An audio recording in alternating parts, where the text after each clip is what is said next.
नमस्कार. आपलं आमच्या चॅनेलमध्ये स्वागत आहे. नेहमीप्रमाणेच आत्ता चर्चेत असलेला विषय म्हणजे ज्या विषयावर आपण या अगोदर नुकतेच 2 व्हिडिओ घेऊन आलो होतो, भाग 1, भाग 2. आज आम्ही त्या विषयाचा शेवटचा भाग म्हणजे 3 हा घेऊन येत आहोत. कारण या बाबतीत अनेक लोकांचे फोन आले,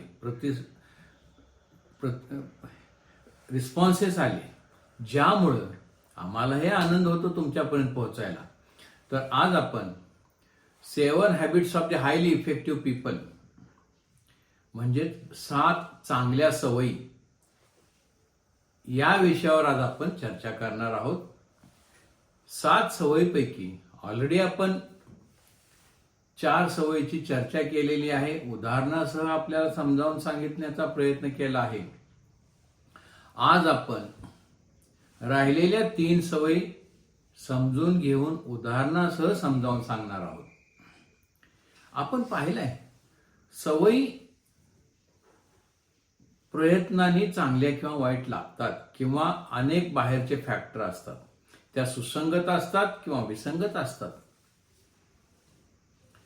सवयीतून आपल्या स्वभावाचं एक रिफ्लेक्शन होतं, एक आपल्याला समाजामध्ये तसं स्थान मिळतं. चांगल्या सवयी असतील तर लोक आपल्याला मान देतात, वाईट सवय असतील तर आपल्याला टाळतात. म्हणजे थोडक्यात आपण बघितलं तसं सवयीचे 2 प्रकार ढोबळमानाने असू शकतात, चांगली सवय आणि वाईट सवय. पुढच्या चर्चेला सुरुवात करण्यासाठी मी तुम्हाला पुन्हा एकदा 7 सवयींची यादी खाली देत आहोत. यापैकी आपण पहिल्या 4 सवयीवर तर चर्चा केलेली आहे, आज आपण त्याच्यावर फार बोलणार नाहोत. सवय number 5, seek first to understand and then to be understood. प्रथम समजून घ्या आणि नंतर कार्य करा. सिनर्जाइज, मतभेदांचा आदर करा. चर्चा तेव्हाच होते ज्यावेळेला 2 पार्टीमध्ये मतभेद असतात किंवा विचारामध्ये कुठंतरी विसंगती असते. शार्पन द सॉ म्हणजे काय? याचा खरा मराठीत शब्दशः अर्थ म्हणजे धार लावणे. आपण धार कधी लावतो? आपल्या घरातल्या हत्यारांना ज्यावेळेला ते बोथट होतात किंवा ते बोथट होऊ नये म्हणून धार लावतात. तर या बाबतीत तुम्ही स्वतःला अपडेट करा, नूतनीकरण करत राहा. आणि आज या शेवटच्या 3 सवयीची आपण चर्चा करणार आहोत. पण जर तुम्ही आमच्या चॅनलला सबस्क्राईब केलं नसेल तर सबस्क्राईब करा, कमेंट करा, इतरांना शेअर करा, लाईक करा. आणि हे एकदाच करायचं आहे. 7 पैकी आपण 4 सवयीची चर्चा ऑलरेडी केलेली आहे, उदाहरणासह सांगितलेलं आहे. त्याचा आपल्या सर्वांगीण जीवनामध्ये कसा उपयोग होतो, फायदा होतो याविषयी सांगितलेलं आहे. या 4 सवयी आपण पाहिलेल्या आहेत, पुन्हा आपण वेळ घालवणार नाही. आणि ह्या खरं असतील तुम्ही जर बारकाव्याने विचार केला तर या 7 सवयी तुम्हाला कुठलंही कार्य करताना एकत्रितपणे अंमलात आणता येतात. तर बघा, आज आपण 4 सवयीबद्दल जर बघायचं म्हटलं तर सवय म्हणजे एक, तुम्ही नियोजन करा. सवय म्हणजे 2, केलेले नियोजन समजून घ्या, लिहून काढा, मग कार्य करा. 3री सवय म्हणते जे नियोजन केलेले आहे ते तुम्ही ठरवलेल्या पद्धतीने अंमलात आणा. आणि 4थी सवय म्हणते सर्वांना बरोबर घेऊन कार्यसिद्धीस नेण्याचा प्रयत्न करा. बघा, म्हणजे कुठलीही मोठं चॅलेंज असू द्या, या बाबतीत तुम्ही जर थोडासा विचार करून प्रयत्नपूर्वक याचा अंमलात आणायचा विचार केला तर तुम्हाला याचा नक्कीच फायदा होईल. आज आपण आता सवय क्रमांक 5 याबद्दल समजून घेणार आहोत, तेही उदाहरणासह. Seek first to understand and then to be understood म्हणजे काय? प्रथम समजून घ्या इतरांना आणि नंतर तुम्ही कार्य करा. चर्चेमध्ये कसं असतं बघा, एखादा पक्ष समजून घेण्यास इच्छुक असतो तेव्हा चर्चा अधिक सुलभ, सुरळीत होते आणि रिझल्ट्स मिळतात, आपल्याला हवं ते मिळतं. यामध्ये समोरच्या व्यक्तीला कसे समजून घ्यायचे याचा प्रत्येकाने प्रयत्न केला पाहिजे. थोडक्यात खरं काय, आपण रोजच्या व्यवहारात बोलतोच, चर्चा चालू असताना शब्दापेक्षा जास्त ऐकायची सवय चांगली लावली पाहिजे. म्हणून आपण म्हणतो बी ए गुड लिसनर. थोडक्यात चांगला श्रोता बनण्याचा प्रयत्न करा. तुम्ही इतरांना समजून घ्या आणि मग तुमच्या मनात काय आहे किंवा काय तुम्हाला ॲक्शन प्लॅन करायचं आहे तुम्हाला त्याच्यावर विचार करता येतो आणि ते यशस्वीपणे अंमलात आणता येतो. उदाहरण द्यायचं झालं तर कुठल्याही समूहातली चर्चा घ्या. इथं सगळेच जण बोलतात, त्यामुळे कोणाला काय म्हणायचं हे कोणाला समजत नाही. आणि शेवटी काय होतं, सुसंवाद नसल्यामुळं किंवा ग्रुपमध्ये कुणी ऐकूनच घेणार नसल्यामुळं आपले प्रश्न सुटत नाहीत. याबद्दल खरं अनेक उदाहरणं देता येतील. आपण खेडेगावात पाहतो, अनेक संघटना असतात. दूध संघटना असते, कारखान्याच्या मीटिंग असतात, सोसायटीची मीटिंग असते, ग्रामपंचायतीची मीटिंग असते. आपला एक असा समज झालेली की या मीटिंगमध्ये गोंधळाशिवाय काही होत नाही, कारण या सवयींचा अभाव किंवा आपण सवयीवर विचार करत नाही. शहरातलीच उदाहरणं द्यायची असतील, एखाद्या कोऑपरेटिव्ह सोसायटीची, तुम्ही ज्या सोसायटीत राहतात तिथल्या सोसायटीत वार्षिक सर्वसाधारण सभा घ्या, तिथेही गोंधळ होतो. म्हणजे अशा अनेक आपल्या रोजच्या व्यवहारात अशी उदाहरणं देता येतात. पुढची सवय क्रमांक 6, सिनर्जाइज. म्हणजे तर काय, शब्द इंग्लिशमधला जरी असला तर त्याचा मराठीतला सोपा अर्थ आहे की इतरांचे विचार वेगळे असू शकतात, त्यालाच आपण मतभेद म्हणतो. त्याचा आदर करा, त्याविषयी त्यांचं म्हणणं ऐकून घेऊन कौतुक करा. याच्यातूनच तुम्हाला तिसरा पर्याय सुचेल. थोडक्यात काय, ह्याच्यातून समन्वय साधण्याचा प्रयत्न होईल. त्यांनाही ऐकून घेतलं जाईल, त्यांनाही बरं वाटेल, मग ते तुमचंही मत ऐकतील आणि थोडंसं वातावरण निर्मिती झाल्यानंतर आपण पुढे गेलं पाहिजे. थोडक्यात याचं उदाहरण एक्सप्लेनेशन द्यायचं असेल, समजावून सांगायचं, कुठलेही दोन लोक जर कुठल्याही विषयावर मतभेद असतील आणि वाद घालत असतील तर त्या वादातून कुठलाही प्रश्न सुटत नाही. कारण यात प्रत्येकजण दुसरा कसा चुकीचा आहे एवढंच डोक्यात ठेवून तो बोलत असतो. अशा वेळी त्यांनी एकमेकांनी समोरच्याचा दृष्टिकोन काय आहे ते समजून घ्या.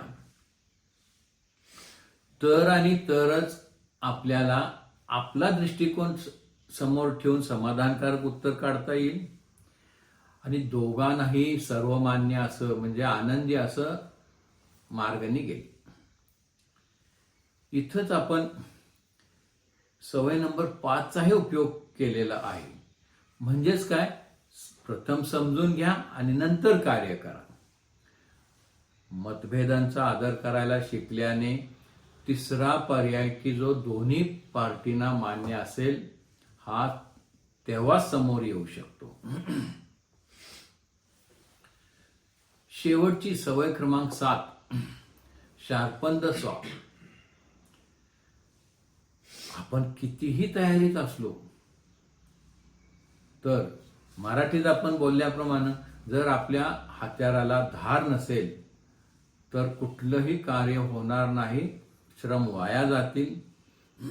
पण याच क्षेत्रात त्याचा अर्थ असा आहे, स्वतःच्या नूतनीकरणाची सतत सवय लावा. मी एक दिवस अपडेट केलो आणि परत केलं नाही. मार्केटमध्ये, दुनियेमध्ये इतक्या गोष्टी फास्ट होतात, या सर्व गोष्टी समजून घेण्याचा, अंमलात आणण्याचा प्रयत्न केला. म्हणजेच काय, ऑलवेज अपडेट युअर सेल्फ. आपण अगोदर बघितलं, बी ए गुड लर्नर. इथं सुद्धा तुम्ही लर्निंग केलं पाहिजे. म्हणजेच काय, पहिल्याला स्वतःची क्षमता वाढवा. कारण तुम्ही स्वतःच तुमच्या कुठल्याही कामगिरीचे पहिले साधन आहात, सोर्स आहात.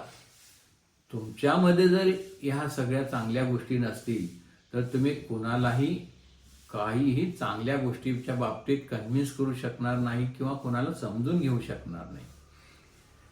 मग शार्पन द स्वामी, स्वतःला नूतनीकरण करायचं कसं करायचं? खरं तर आपल्या डे टू डे जीवनात, दैनंदिन जीवनात इतक्या सतत गोष्टी घडत असतात, त्या गोष्टीतून तुम्हाला शिकता येईल. पहिली गोष्ट म्हणजे आपण शारीरिक स्वास्थ्य ठेवलं पाहिजे, म्हणजे आरोग्य आपलं योग्य पाहिजे. मानसिक आरोग्य सुद्धा पाहिजे, म्हणजे मानसिक शांतता पाहिजे. हे सर्व ध्यान किंवा प्रार्थना किंवा योगाद्वारे सुद्धा तुम्ही मिळवू शकता. त्याला मेडिटेशन म्हणतात. आणि सामाजिक आरोग्य, समाजात वावरताना सकारात्मक गोष्टींचा विचार करून समाजोपयोगी विचाराचा कसा अंमल आणता येईल, कसं करता येईल याचा सतत विचार करा. कारण काय, या 7 सवयीमध्ये आपण जर बघितलं तर एकमेकांमध्ये गुंतलेले आहेत. आणि म्हणूनच तुम्ही सतत शिकण्याची तयारी ठेवली तर तुम्ही अपडेट राहू शकाल. यासाठी तुम्हाला वाचनाची सवय लावली पाहिजे. तुम्ही वाचनालयात जाऊ शकता. आता ऑनलाईन बऱ्याच गोष्टी आहेत. यशस्वी लोकांचे आत्मचरित्र वाचा. पेपर आहेत. ऑनलाईन तर सर्व दुनिया अवेलेबल होते. यूट्यूब आहे, मीडिया आहे. समाजामध्ये अनेक ठिकाणी चर्चासत्रही चांगल्या विषयावर घडवून आणतात. अशा अनेक गोष्टींमधून, अनेक सोर्समधून, अनेक मार्गाने तुम्हाला स्वतःच्या नूतनीकरणाची काळजी घेता येईल आणि ही सवय लावा. आणि आपण नेहमी ऐकतो, learning is a continuous process. पण ते फक्त बोलण्यासाठी नाही. या 7 सवयीमध्ये बघितलं असेल तर याच पद्धतीनं तुम्ही जर लर्निंग केलं किंवा सगळ्या गोष्टी एकत्र आणून एखादी गोष्ट करण्याचा प्रयत्न केला तर तुमच्या आयुष्यात यशाचं प्रमाण हे नक्कीच जास्त येतं. कारण या 7 सवयीबद्दल पुढं आणताना अमेरिकेचे व्यवस्थापन तज्ज्ञ स्टीफन कोवे प्रचंड अभ्यास केला, संशोधन केलं अनेक मोठमोठे यशस्वी व्यक्तिमत्वांचं. आणि मग त्यांनी या विषयावर सखोल पुस्तक लिहिलं. आणि ते पुस्तक म्हणजे 7 habits of the highly effective people. त्यांनी एवढंच करून ते थांबले नाहीत. त्यांची धडपड होती समाजासाठी याचा उपयोग कसा करता येईल. म्हणून त्यांनी जगभर फिरून अनेक देशात ट्रेनिंग प्रोग्राम घेतले. हे ट्रेनिंग प्रोग्राम नुसते क्लासमध्ये लेक्चर घेऊन केले नाहीत. त्यांनी यासाठी लोकांना प्रॅक्टिकली इन्व्हॉल्व करून रेसिडेन्शियल ट्रेनिंग म्हणतात, की जी तुमची राहायची सोय करतात आणि तिथं तुम्हाला अनेक प्रॉब्लेम सोडवायला देऊन त्यामध्ये ते कसे अंमलात आणायचं याविषयी त्यांनी अनेक प्रयत्न केले आणि त्याचे रिझल्ट खूप छान मिळालेले आहेत. मी स्वतः सुद्धा हे ट्रेनिंग घेतलेलं आहे. आणि म्हणूनच मला असं वाटतं